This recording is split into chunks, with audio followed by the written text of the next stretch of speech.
তাহলে মানুষ জাতি এই পৃথিবীতে আসার আগে আল্লাহ তাআলা সব মানুষকে আদম সন্তানের পৃষ্ঠদেশ থেকে বের করে জিজ্ঞেস করেছিলেন যে কে তোমাদের প্রতিপালক, আর সবাই সাক্ষ্য দিয়েছিল আল্লাহ কেবল একজন, তিনি আমাদের প্রতিপালক। আর এখন আমরা পৃথিবীতে পরীক্ষা দিচ্ছি। আল্লাহ পবিত্র কোরআনে বলেছেন, আমার লেকচারের শুরুতেও কোরআনের আয়াতটা বলেছিলাম, সূরা জারিয়াত অধ্যায় নম্বর 51 আয়াত নম্বর 56। আল্লাহ বলেছেন যে আমি সৃষ্টি করেছি জিন এবং মানুষ যাতে তারা আমার ইবাদত করে। ওমা খালাকতুল জিন্না ওয়াল ইনসা ইল্লা লিয়াবুদুন। আমি সৃষ্টি করেছি জিন এবং মানুষ যাতে তারা আমার ইবাদত করে। তাহলে মানুষ এবং জিন সৃষ্টি করার পেছনের উদ্দেশ্যটা হচ্ছে যাতে তারা আল্লাহ তাআলার ইবাদত করে। এই ইবাদার মূল আরবি শব্দ হচ্ছে আব্দ, যার মানে হচ্ছে ভৃত্য।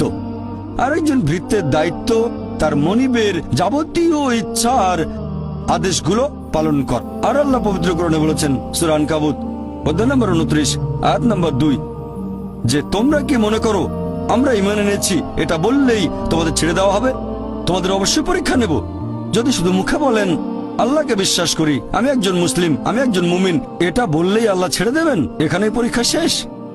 আল্লাহ বলছেন তোমরা জানো না আমি পরীক্ষা করব? শুধু বললেন আমি একজন মুসলিম, শুধু মুখে বললেন আমি বিশ্বাসী, মুখে বললেন আমি আল্লাহর কাছে নিজের ইচ্ছাকে সমর্পণ করি, তাহলে আপনাকে ছেড়ে দেওয়া হবে না। আল্লাহ অবশ্যই পরীক্ষা করবেন।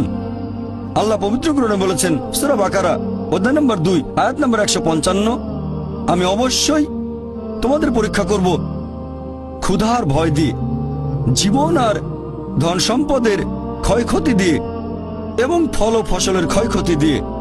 আর শুভ সংবাদ দাও তাদের যারা ধৈর্যশীল। আল্লাহ সবাইকে পরীক্ষা করবেন ভয় দিয়ে, ক্ষুধা দিয়ে, জীবন আর ধন সম্পদের ক্ষয়ক্ষতি দিয়ে।